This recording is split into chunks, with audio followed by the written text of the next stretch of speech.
ஆப்பத்துக்கு எப்போவுமே தேங்காய் சட்னி, தேங்காய் பால் அந்த மாதிரி தான் ரெடி பண்ணுவேன். இன்றைக்கி கும்பகோணம் கடப்பா அப்படின்னு ரெடி பண்ணேன். குருமா டேஸ்ட்டில் தாங்க இருந்தது. பசங்க ஃபஸ்ட் டைம் டேஸ்ட் பண்ணாங்க, நல்லா என்ஜாய் பண்ணி சாப்பிட்டாங்க. இதுக்கு அரை கப் அளவுக்கு பாசிப்பருப்பு எடுத்துட்டேன். அது நல்லா வாஷ் பண்ணிக்கிட்டு ஒரு 2 உருளைக்கிழங்கு அதையும் தோல் சீவிட்டு மீடியம் சைஸில் கட் பண்ணி அது மூழ்கிற அளவுக்கு தண்ணி ஆட் பண்ணிவிட்டு ஒரு 4 விசில் பக்கம் விட்டு எடுத்துக்கலாம்.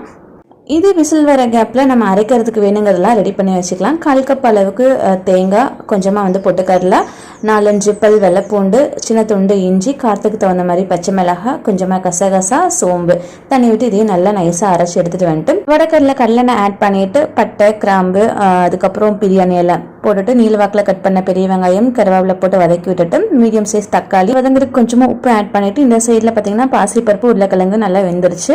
உருளைக்கிழங்கு பாதி அளவுக்கு மசிகிற மாதிரி மசிச்சுட்டு எல்லாத்தையும் மிக்ஸ் பண்ணி தேவையான அளவுக்கு தண்ணி, உப்பு இதெல்லாம் போட்டு கொதிக்க வச்சு எடுத்தால் சூப்பராக ரெடி ஆயிடும். ட்ரை பண்ணி பாருங்கள்.